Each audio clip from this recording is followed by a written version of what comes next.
At this time, I'm going to introduce the speaker. She's come a long ways to share her message with you.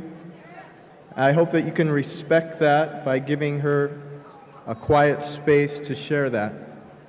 With that, I'd like to introduce Tina T. from Washington, D.C.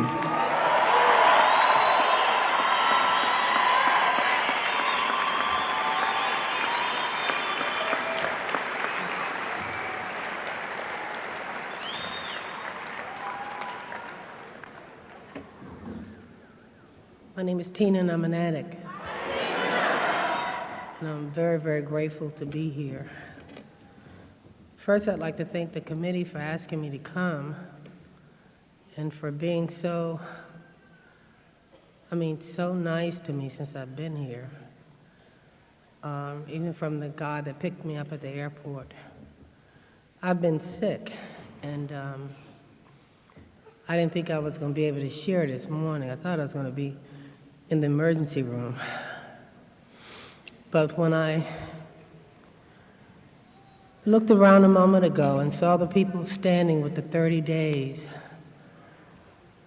I knew why I was supposed to come, whether I felt like it or didn't feel like it.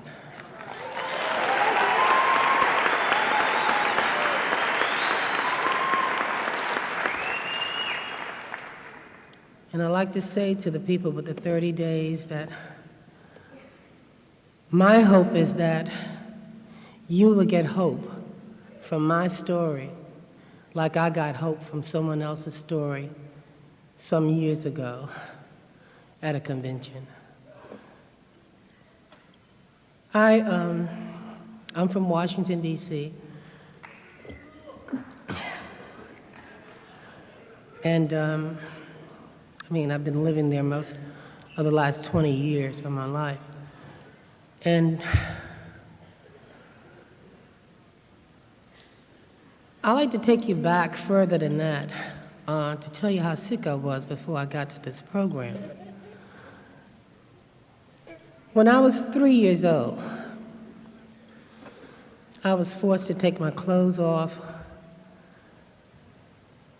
and another kid was forced to take their clothes off, and some older kids put us on top of each other. And I really never was able to shake that. I know you say 3 years old, you can remember that far back at 3 years old. I can remember feeling so ashamed and embarrassed and taken advantage of. From that point, I was sexually abused a lot by my uncle. I had an incident in my family where a sibling and an uncle tried to put their penis in my mouth when I was young. And I fought them and they peed all over me. And I couldn't shake that. And I kept wondering why was all these things happening like that to me. So I began to get involved in church a lot. And I was in the church, and I was leaving church one night, and I was jumped and dragged into this junkyard with my little tambourine and my choir robe. And I was sexually abused, and I was beat up it was a very brutal experience, and I was left for dead.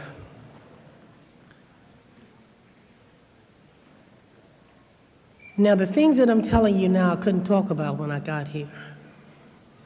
It took a lot of years, a lot of work, a lot of sharing in meetings, a lot of therapy to get to this point where I can share this without breaking down. I was torn up on the inside. My father used to abuse me a lot. And my father told me one day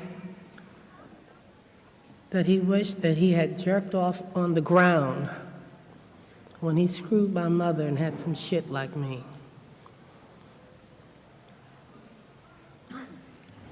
I can remember that in the back of my mind all my life. I ran away from home at the age of 16 and I found drugs. Drugs at that particular time saved my life.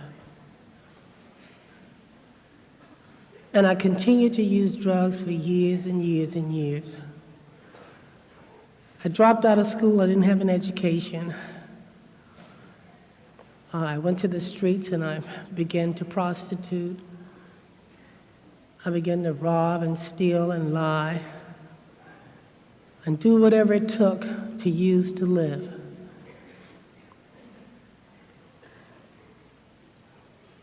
I'm not going to talk about a lot of drugs that I used, but I will say that I was on methadone 17 years, along with all the other drugs I was using.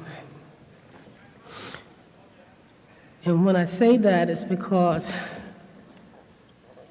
it was at the methadone center where I went to my first NA meeting. I did a lot of traveling through that time, trying to find myself, trying to get rid of these feelings. I was in several treatment programs. I've been in emergency rooms, locked in psych wards for trying to commit suicide. I mean, number of occasions. I thought that I would have to just die in order to shake these feelings that I was feeling.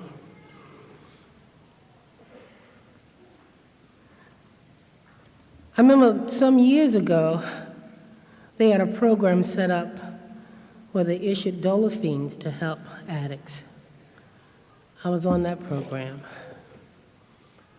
And then they came out with methadone to try to curb people's appetite for drugs. I started on that program. I remember being sick. And I don't know if anyone knows about spit meth. But I can remember being sick and missing the clinic. And I would have to go to someone and try to buy the meth that they had taken and spit in a bottle. And I would buy to drink their spit. Because that's how sick I used to be. There were no do's and don'ts in my world. I was living with a lot of hatred, a lot of anger, and I thought it was everybody's fault what had happened to me all my life. I blamed God.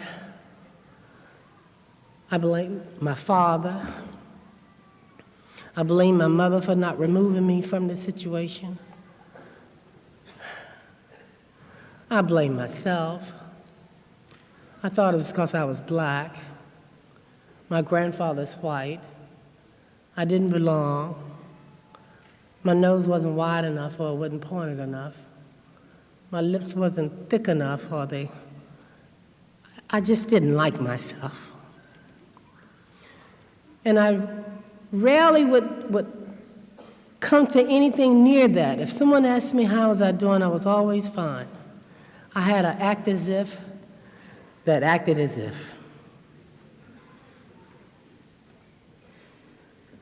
The things that I had begun to do with my life, I was beginning to hate myself more and more and more. I hated people I hung with. I hated the oil joints that I frequent. By this time, I had holes all over my body from injecting drugs. I was just one big wreck. So I would continue to try to commit suicide. And I end up in another hospital. And the psychiatrist would come. And they would ask me to put these blocks together.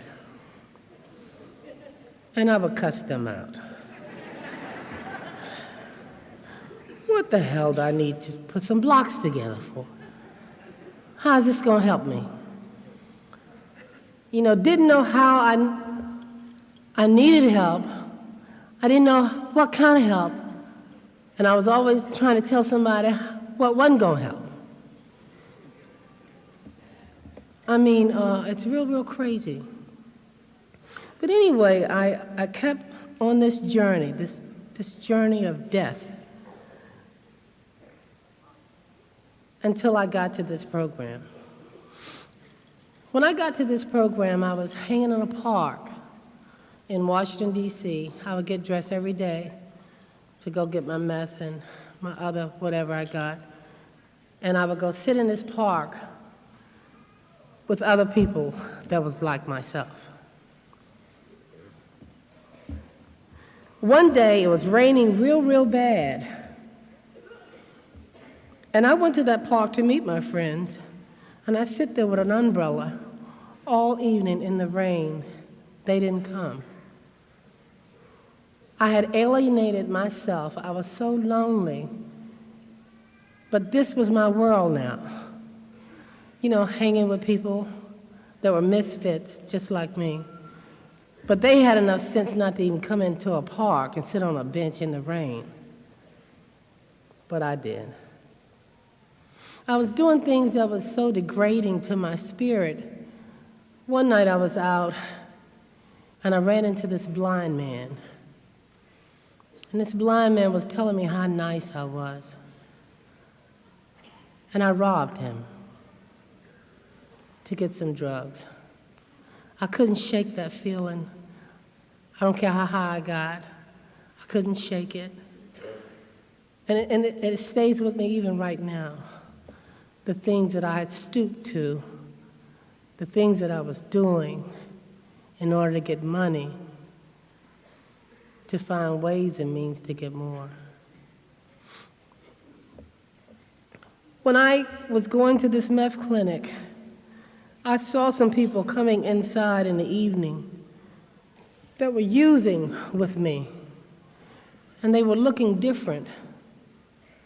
I don't know if it's so different or not, but they were smiling and laughing, and they was going to this meeting upstairs. I had a get-high partner that was hanging with them. Me and this girl used to get high together. She 12-stepped me into the program. She said, "Tina, you really look terrible. You tried everything. You need to go to this meeting with me." I don't remember a whole lot what was going on because I was really messed up.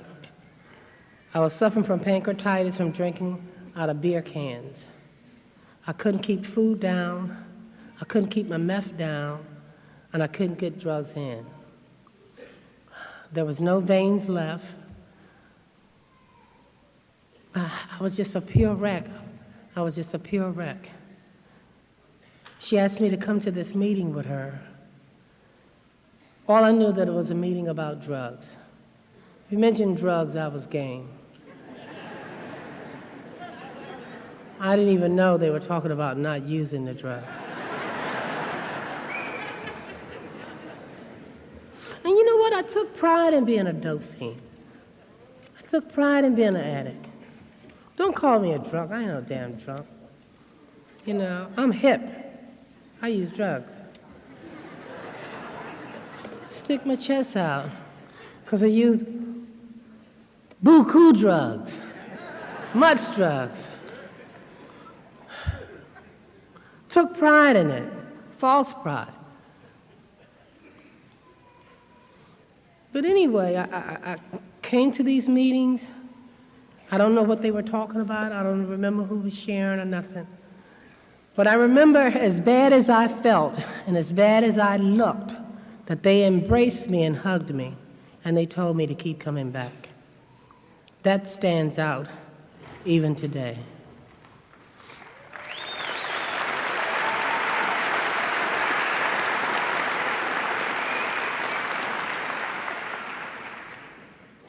I began to come back to these meetings, and I was going like every other day or so. For another thing, too, they had some cheese, crackers, and some fruit punch. That was another reason I came back, too. Didn't have no money. I didn't have money for those kind of things. My money was for cigarettes and drugs only. But anyway, I kept coming to these meetings, and I began to learn to listen, and I was listening to learn. One day a light came on. One day I heard this lady talk about coming off drugs. She went back to school. She got her children back. I mean, I actually heard her this day. And after the meeting was over, I went up to this young lady and I said, "You mean you really don't use no more drugs?" She said, "Really?" I said, "Wow. You don't use nothing?" She said, "Nothing." So anyway, a light came on. I began to feel worse about myself coming to meetings. I began to feel worse about getting high, coming to meetings. Because I had heard people say they weren't using anymore, and they did some of the same things I did. They felt like I felt. And I began to sort of question to myself, maybe it's possible. Damn, that would be great if I could wake up in the morning and not use. If I could wake up and not feel like I feel. If I didn't have to wake up and wonder, what the hell am I going to do today? Am I going to rob somebody? Or what am I going to do? Am I going to trick all day? Or what am I going to do today? That would be wonderful if I just didn't have to use tomorrow morning when I woke up. Well, I kept using. That was just a thought that came in.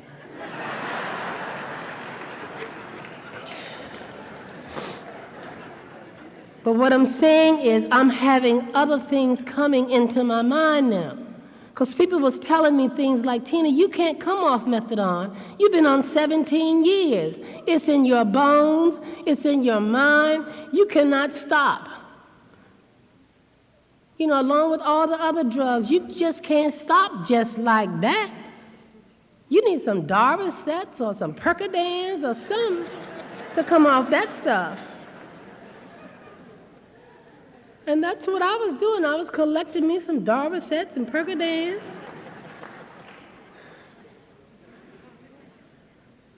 But anyway, I kept coming back to these meetings. One day, it seemed like it was the darkest day in my life. I remember it just like it was yesterday. I went to the clinic and I went to get my meth, and the lady asked me, she said, "Hi, Tina, how do you feel today?" And I took that cup from her and I looked at her.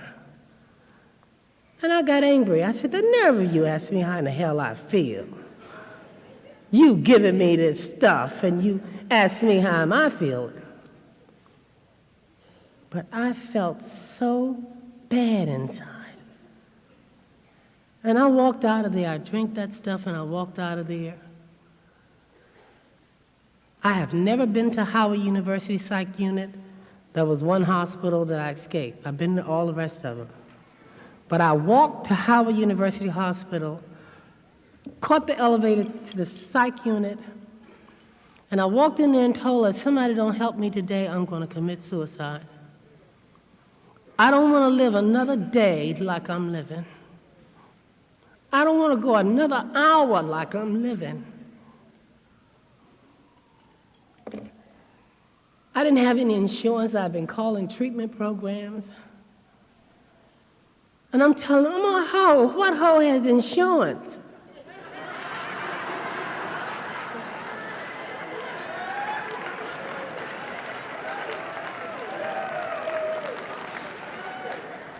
I mean, this is the stupid questions they was asking me.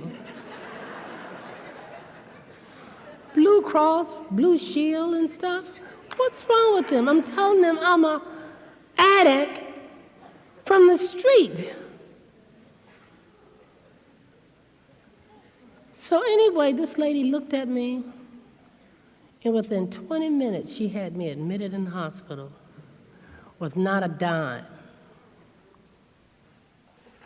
So don't tell me what can't happen.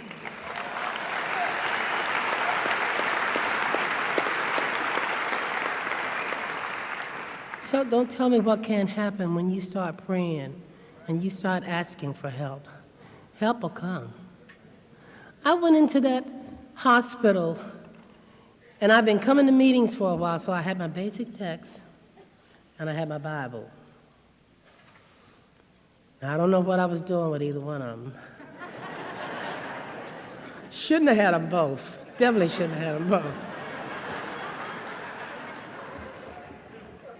But I was in the hospital reading my fourth step.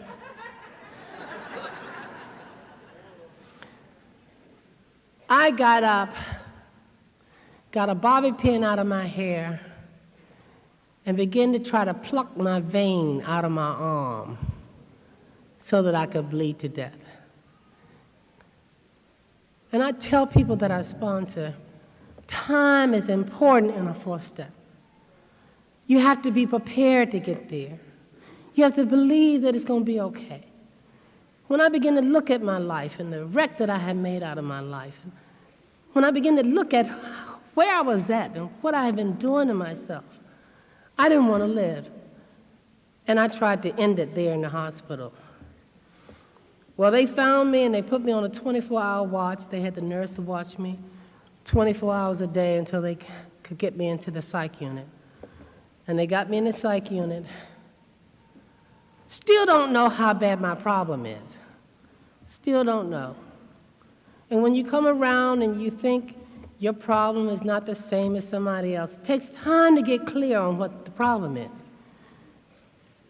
Because I sit in there in that psych unit, I was talking about everybody that was up there. I said, watch him. He's going to walk to that wall and turn around and come right back. He act like he's really going somewhere.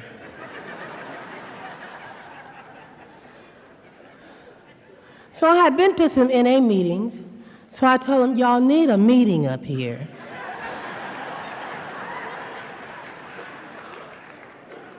And guess who was leading the meeting?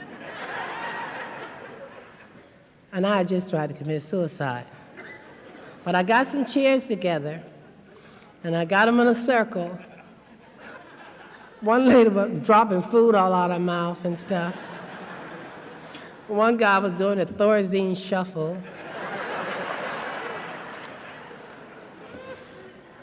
And I'm in there dizzy as hell, trying to act like I got some sense. And I told my doctor, I said, I don't need to be up here. You know, these people have serious problems.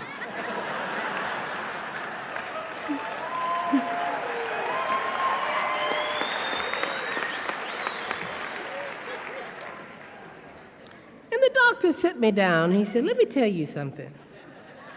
He said, most of them are here for medical reasons, and you are here by choice.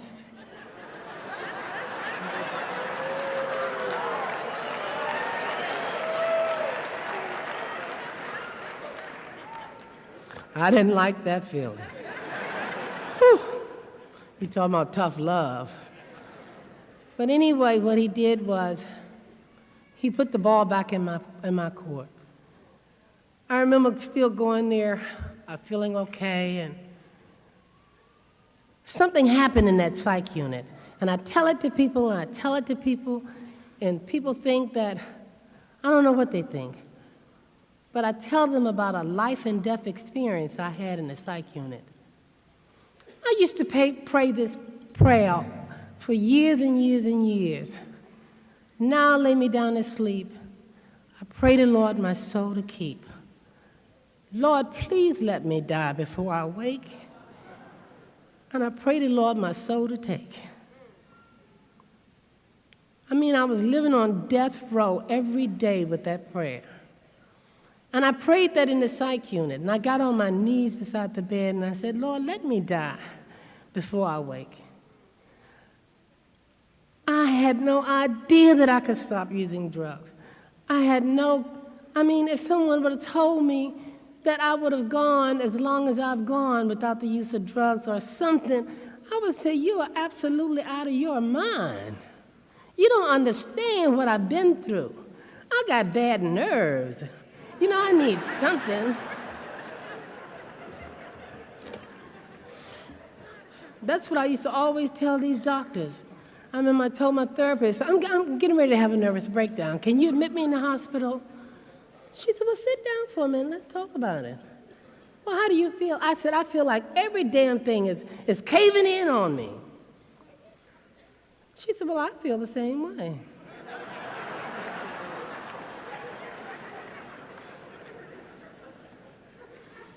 So I said, I need a new doctor.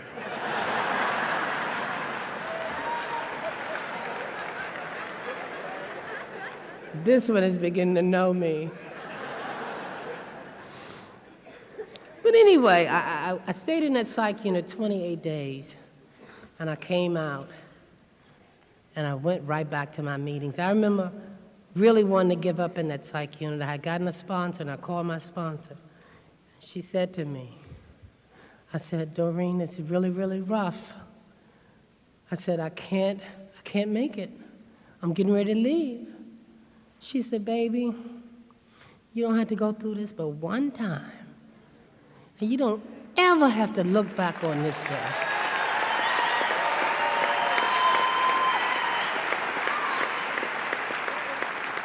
All you got to do is hang on in there, keep coming back, put one foot in front of the other, and it'll be all right. And it happened just like that. I came out of that psych unit, came into these meetings, and I got involved. I got in service. We had started some new groups. I started some groups. I was in service like every night of the week because I needed a commitment to be there, setting up the chairs or doing the coffee or doing something. I didn't know what to do with my life. I was addicted to a way of life, not just to drugs. I was addicted to being on a corner, walking the street, looking for love in all the wrong places. You know, I was addicted to people lying to me, going in bars and stuff, and people telling me how fine I am. We can go places and stuff like that. You know. I was having guys come to my house all times of the night, throwing rocks at my windows and stuff like that, telling me that they was just thinking about me at 2 a.m. Couldn't keep you off my mind. And I said, wow, I better get up and get dressed, put on a little makeup or something. It hit me one day. How in the hell are you thinking about me at 2 a.m? But when you used to falling for lies all your life, it's easier to take the lie. So when I started getting clean, I ain't had no money, I ain't had no job. I remember I wanted to turn a trick so bad one night. I went downtown to the area in which I used to work at, unbuttoned my blouse a little bit, started walking around peeking in cars. I said, I don't want this for myself no more. And I remember calling my sponsor up and telling her, getting real to the exact nature, I don't know what to do with my life. I remember going to my home group and telling them that I was hungry. I didn't have no money. But in the way I'm used to getting money, I don't want to do that no more. I remember after the end of the meeting, men and women were coming up to me, putting money in my hand, not asking me for nothing.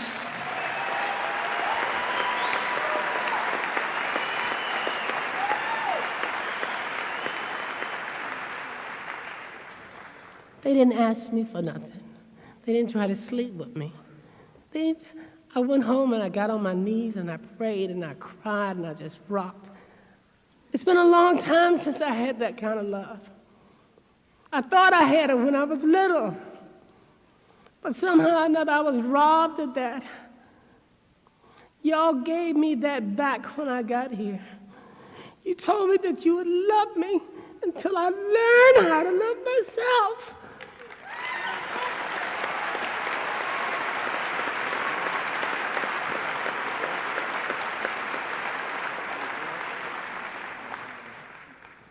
And since that time, I've been through a lot of pain and a lot of storms. And what y'all said then works now too. Y'all been rocking me and y'all been taking me through storms and, oh man. I remember when I didn't have a place to stay. I was living with people for sex, for drugs, for money, I just sold myself any kind of way. It didn't matter if it was men or women. It didn't matter. Nothing didn't matter. Nothing. And I remember I needed a place to stay and how I got my little place and how I got a little chair in there. We call it NA furniture.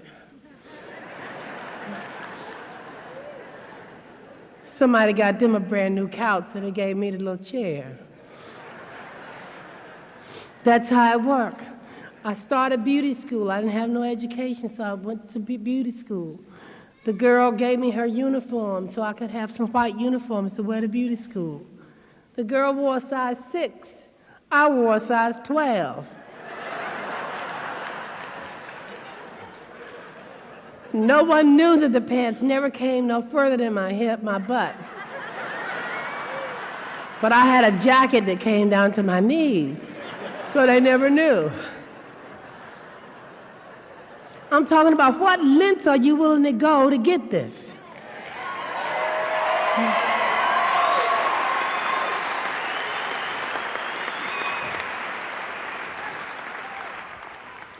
You know, some of us, you're probably like I was when I first came here. You complain, you complain, you complain. You wanted to be your way or no way at all.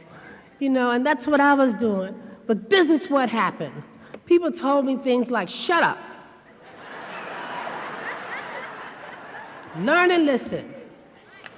The stuff you're talking about will get people toe down. That's all it'll do. It'll get them in the back of a paddy wagon, or it'll get them in a psych unit, or laying on an all-joint floor, puffing, for somebody to go in your neck. So you don't know nothing. We know where you come from. You don't have to go all to when you was 3 years old and stuff right now. Just learn to listen. I am so grateful that I came through when I came through. Some people say they don't like tough love. I needed somebody to tell me straight up that it ain't gonna work here. I have worked around people all my life. I knew what story to tell them. I knew what act to play.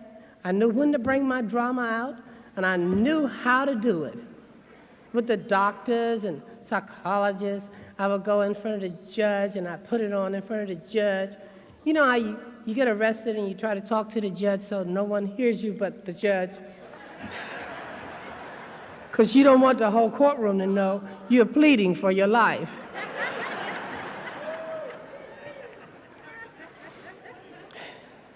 I remember the last time I went to court was right before coming to this program. Right at coming to this program.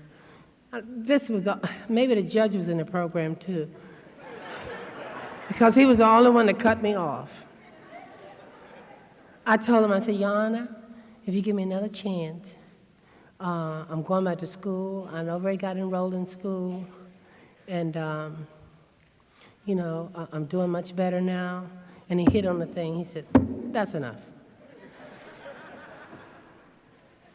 He said, old as you are, you need a job.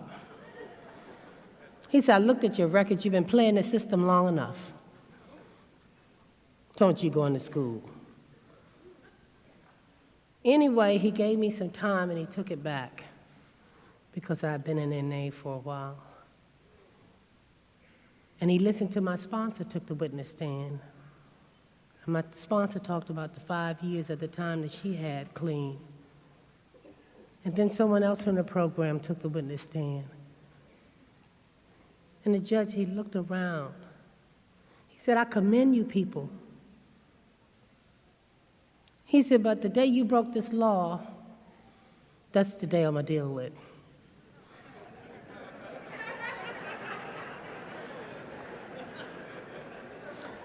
He said, I looked out my window this morning, and I looked around, and I saw all this trash on the ground. And I was talking to myself, as I usually do. And I was saying, I see why they got your bench so far from me. But anyway, he said, and I've never given time up and took it back since I've been on the bench. But because of these character witnesses I had, and with the change that I had came about in my life through this program, that he took the time back. And I've been coming to meetings ever since then, with a different kind of acceptance. You know, I want now for myself a better way to live.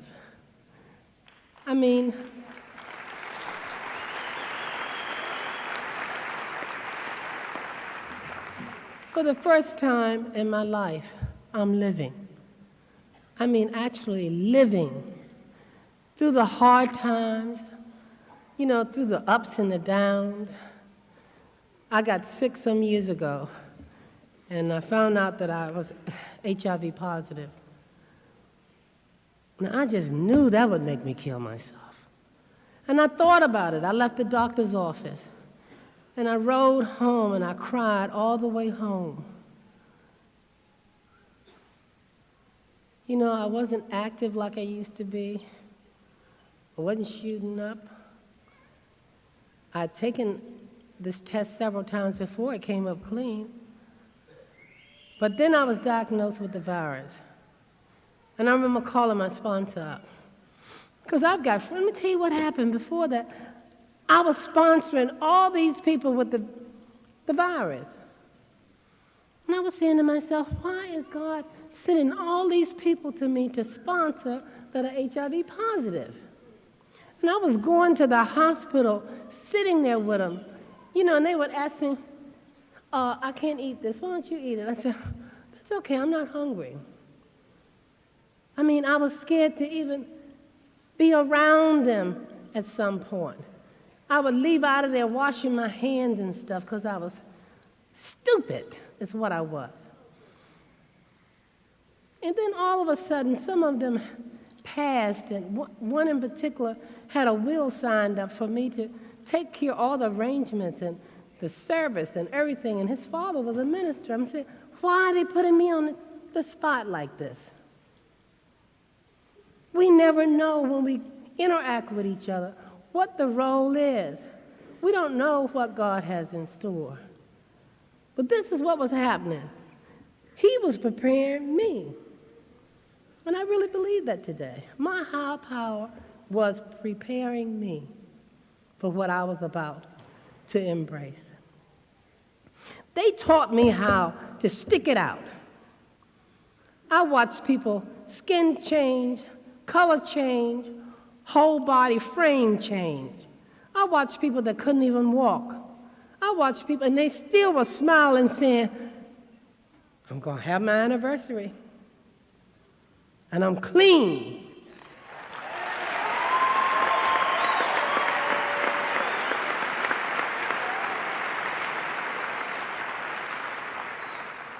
And they taught me how to still stick it out. To go on in spite of. I don't care how dark it gets, and it has been dark in my life. I've been in the hospital several times, gone in, didn't think I was going to come out. Doctors didn't even know what was going on with me. And a lot of you don't know when you're doing these drugs, what you do to your liver and your kidney and all that stuff like that. It was just so many things happening with me from behind my abuse to my own body that a lot of times when I went in, I didn't even know if I was coming out of the hospital. I woke up one morning and blood was running out of my mouth. I was getting ready to go to Europe to take this course with Fidel Sassoons, and I went to the bathroom, and I sit down, and blood just gushed right out of me. All I could do was call my sponsor. She said, I'll meet you at the emergency room. You want me to come and get you? I've had spells at home where I get these cold chills and shakes and stuff. And my sponsor have left her job and came just to fix me soup and stuff like that. My own family don't know all this stuff that's going on with me. But my new family in here does.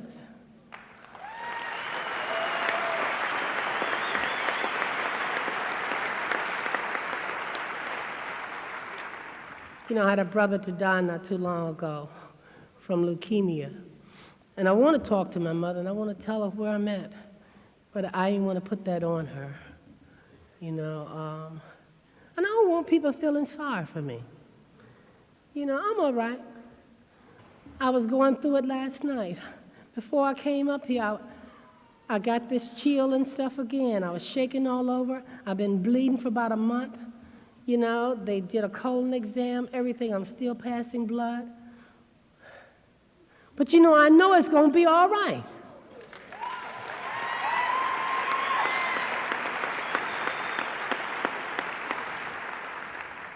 A lot of times I just have to keep telling myself my story. And I do that to feed my spirit. I have to keep feeding my spirit. You know, I had to watch the music I listen to. I had to watch the people I hang with. You know, I used to sit around and play stuff like Sweet Bitter Love and, you know, My Baby Left Me and all of that kind of stuff. And wondering why I'm tripping like I'm tripping. Because I was feeding myself to sickness.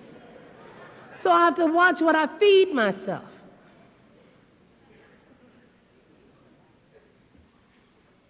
The last time I was in the hospital, there were people there that, maybe the time before that, you never know who's going to show up. You know, this guy showed up out of nowhere. You know, I've been to meetings down south with motorcycle riders, all of them were white. They love me to death. You know, I've been to the Bahamas, I've shared over there. You know, I mean, everywhere I've gone, God has placed people in my life. This morning, I was so sick. My friends were at another hotel. I was in the room by myself. I was shaking. I went to the bathroom. I had diarrhea. I was bleeding. And I was throwing up at the same time. And I fell on my knees. I was crying so bad. And I said, God, I know you're going to work it out. I'm talking when you know that you know that you know. I knew when I came up here what I was supposed to come for. So I ain't going to sit on no pity pot. All I've got to do is just show up. My high power placed somebody right at my door. A newcomer from Washington, D.C. He said, you look terrible. Let me go get something for you. The boy went and got me water. He went and got me a cough syrup for the cough. He went and got me some for the sinus drainage. And then he opened this. I was shaking so bad I couldn't even open the packages. By the time he did that, and then he went and came back, no addict seeking recovery need ever die when I care and I share the NA way.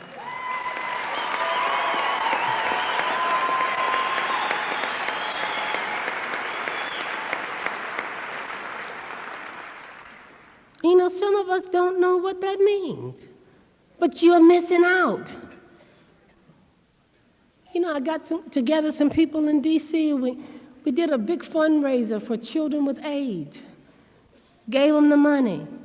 Did another program for border babies, women leaving their addicted babies in the hospital. Raised over $10,000. Gave them the money. My bills were behind. I held the money. I can't believe the things that's been happening in my life, the changes that's been coming about since I've been willing to grow up, since I've been willing to give it back, since I've been willing to change. through the steps of this program. I mean, I talk steps for a long time. So if you're a good talker, it's okay. You know, all of us can talk. I can go uptown, I can hang. I can go downtown. I can get thorough down there too. I mean, these are survival skills that all addicts pick up. You can go out of town in school, ain't got to know nobody. Wake up in the morning, not have a job, no skills or nothing, be paid by nightfall.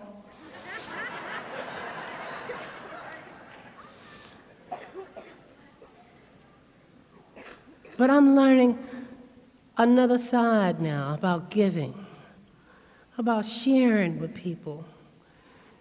I mean, I could come up here and talk about the basic text, or I could talk about just any in general, and you would never know what's going on with me. But somehow or another, that ain't giving it back from me. I need food, y'all, for my spirit. I need food for my hope. I need to know how you're making it.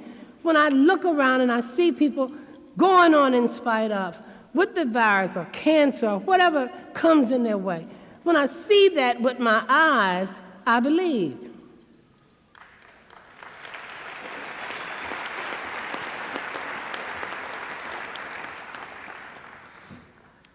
I feel so grateful. Oh, wow, I feel so much better.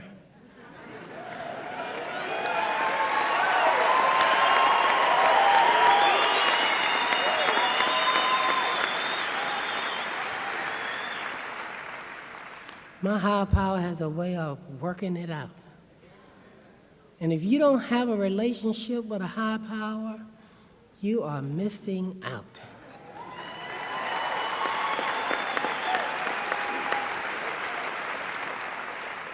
My sponsor used to tell me this. She said, maybe there may be the only thing that may keep you from using is a God of your understanding.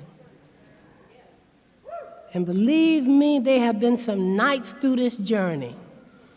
See, I left out a lot of things about what we go through in the years of being here.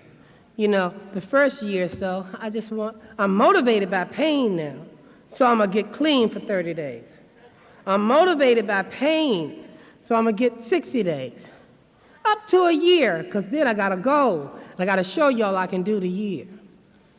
After the year, I had to find another, feed this addiction in another way. I started dressing up, buying everything I could buy, gold and all kind of stuff.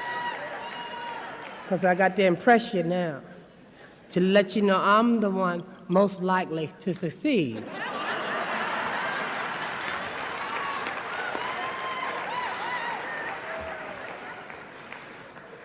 Around 5 years, you know, I done walked on water by then. I got an answer for cancer. I can tell everybody what to do with their own life and how the program works. But I was so miserable in my own body. I was one of the biggest whores that you could run across. But not in the program. I got to look good for y'all. But I was whoring. I wasn't doing nothing. What I was doing was I had a talking program. You know, I had a quoting program. Around 5 years, what happened to me was I really had to start working on a relationship with God. For me, I had to start going into the steps and doing an inventory. And I've done several 4 steps, but I had to go in there this time with a searching, fearless moral inventory. And I had to share it with somebody. And when I did that, I don't know about you, I couldn't plug into nothing but all this bad stuff. And somebody had to tell me that, Tina, you're a good person. You're a humanitarian. You've done fundraising for people. You're back in the community. You're doing this and doing that. But I could never point that out in my own self. After doing the steps, I found out that when I repeat them, they take on different meanings. The longer you stay around here and you work them, you think you did it and you pass it, but it comes back to you. I know what the first step means now. I know what it's like to be powerless. I know what it's like to want to go to the bathroom, but my legs hurt so bad that I have to just wait to go. I know what it's like for my bowels to just break on me. The other week I went to one of my sponsees' anniversary, and I stopped past my business, and my bowels just broke on me. I was so humiliated. I was so embarrassed. But I cleaned myself up, and I managed to get home, and I managed to call somebody and tell them, this AIDS virus is doing a job on me, but I'm not giving up.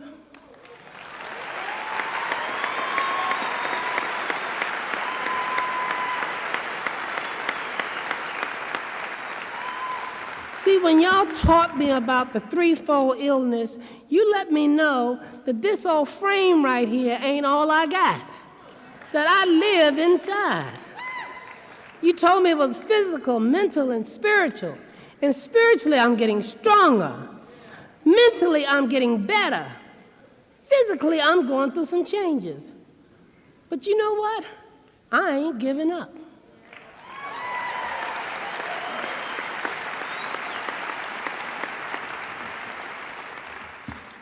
You know, not too long ago, maybe about 5 years ago, they asked me to go on all these tests, drugs. And I want you to know that I have not taken any drugs. What happened was when I first got sick maybe about 8 years ago, I went in the hospital, and my T-cell count was pretty high. Then it went down pretty low. And then I began to go to holistic doctors. I began to go to acupuncture. I began to go to masseuse. You know, I began to try on a lot of different things to work on me, to go inside, to try to get better with my life. And my T-cell count went up. Well, recently it did a tremendous drop. And they wanted me to go on all these drugs. They wrote me a prescription for AZT and this and that. And I went home, and I put them all in my medicine cabinet. And what I've been doing, I've been talking to people and talking to people and talking to people. Because I care about my body today. There was a time where you could give me anything. I'd sit down, the doctor write a prescription, I didn't ask him about the side effects, I didn't ask him what to do, or nothing. I just took it, because he said take it. But I want to live today more than I ever wanted to live in my life. And I'm fighting for my life now. I'm participating in my life now. So I've got to make sound choices for myself now. And I've been asking people, what do they do with the medicine? How it's been working for them and stuff. I'm not saying I won't take it when I get home. I'm not saying I am going to take it. But I am saying that I'm still going to try to educate myself, do all that I can do for myself now. I have to eliminate a lot of stress. I have to eliminate a lot of bull from people, you know. And I sponsor people and I tell them, look, don't call me if you ain't ready to work on it. Don't call me with no bull. This program is about growing. And if you don't want to grow, ain't nothing wrong with that. But just don't think you fooling me about it. That's how my sponsors used to give it to me. Ain't that I'm making up nothing new. This is what they gave to me. If you're not through with killing yourself, just do what you're doing.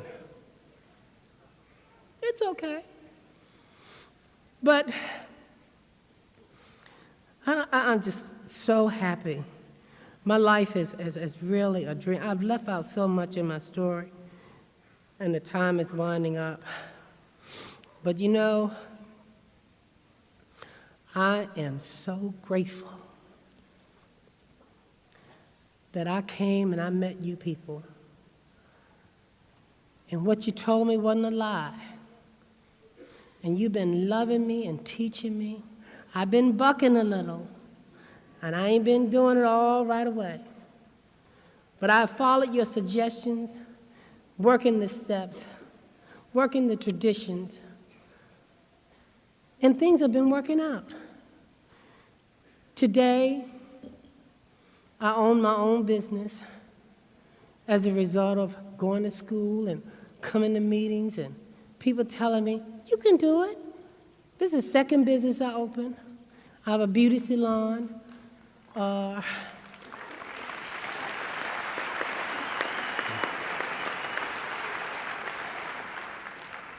don't know, I've been able to do a whole lot of things that I wanted to do when I was little, even when I was getting high. But y'all told me, and guess what my therapist told me? You ain't finished yet. You haven't even begun to reach your potential. But I had to get in the arena and get involved.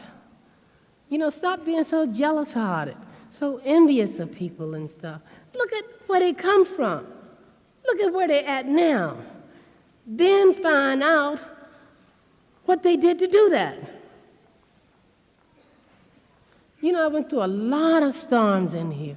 I went through some loneliness like I've never experienced in my life. I lived alone for I still live alone. Wow.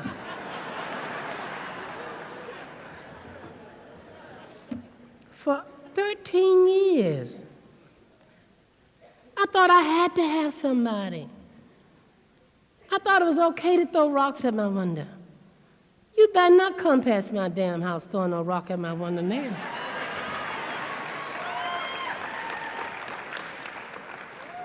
I have respect for myself. I got my daughters back in my life. I can't explain that. My grandkids come up to me and they just love me. Because I love me today. My family used to come in town to see me, and I would tell them to come downtown where the drugstore is, in the center of 14th Street in Washington is where I would be at. And they would have to ride the strip to find me. I've got the same address, the same phone number since I've been in the program. That means a lot.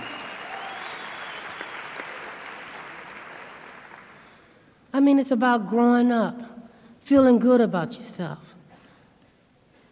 Learning to change and unlearn and relearn a whole new way of thinking. When my sponsor told me that, I didn't have a clue what she was talking about. Letting go of all those old resentments. My father had cancer, and I had to go take care of him. The man I had hatred for all my life, I had to let it go. I wanted to make amends, and I'd get on my knees and ask God to forgive me, but I didn't want to forgive nobody else. And I should have been under the jail, under the cemetery, for all the things I've done. But somebody forgave me. And I used to tell my therapist, what do I do with all this anger? She said, you let joy in. I said, what the hell do you mean by that? You can't hold anger and joy at the same time. You can keep being angry at these people, but you ain't gonna feel good until you let it go. And I learned to let go. I went to try to buy a house. Look, I'm bleeding sick, can't walk, skin feel like a lizard skin, weak. You name it, it's been happening to me. But I went to see about buying a house. I'm talking about living. My brother, before he died, he said, he was so depressed. And he said, Tina, he popped out of it, he said, Tina, he said, let me explain what I've been going through with you. Everybody's born and everybody's gonna die. But the worst death of all is when you're dying every day in your head. And he told me, I'm gonna live until I die. So I decided that I'm gonna live until I die.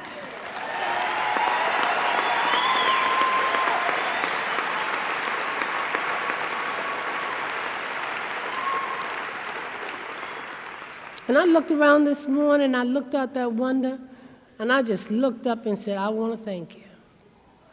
It was a rough bout this morning, but I want to thank you. Because every day that I'm here is a bonus from God. I tried to kill myself day in, day out. And if I die tonight, I want you to know I lived a good life.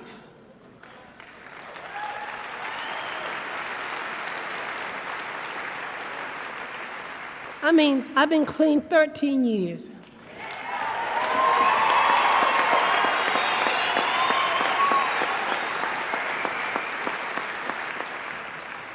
And out of the 13 years, I wouldn't trade a day of it in. The bad days, the storms, the being without money, being without food, but every time it was provided for me. I haven't wanted for nothing in this program, and somebody didn't show up. I'm talking about nothing. You know, so those people that picked up the 30-day chip, I want to tell you, I don't care how dark it may seem right now. I don't care if you feel like you're not going to make it, or you got your children to worry about, or your family, or put everything up on the shelf. Lottie, Dottie, every damn body.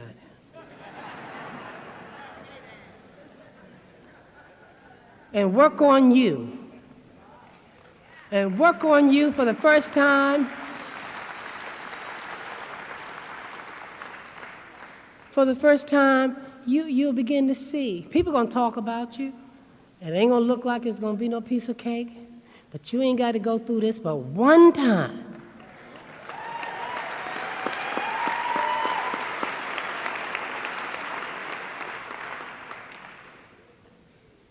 I mean, one time.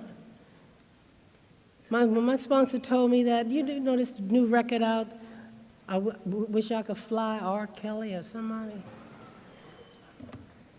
She sung that to me at my anniversary. I mean, I can fly now. And the theme of this convention, into the light now. I don't have to run around in the dark no more. I used to hate coming out in the daytime. My girlfriend was telling me that in Alaska, they have more darkness than they do light. I said, wow, maybe I need to go to Alaska. I can joke about it now. Being free, being set free. Ain't no chains holding me now. You know, I looked out the window one day I was using. I looked out and I saw a dog wagging his tail. I said, even a damn dog is having fun. Now you shooting pretty bad. I said, even a dog wouldn't do a stupid thing like I'm doing, injecting stuff in my body and stuff, and sitting up here sweating and shaking and bowels about to break and wondering where I'm going to get something to just get me over till I can get started.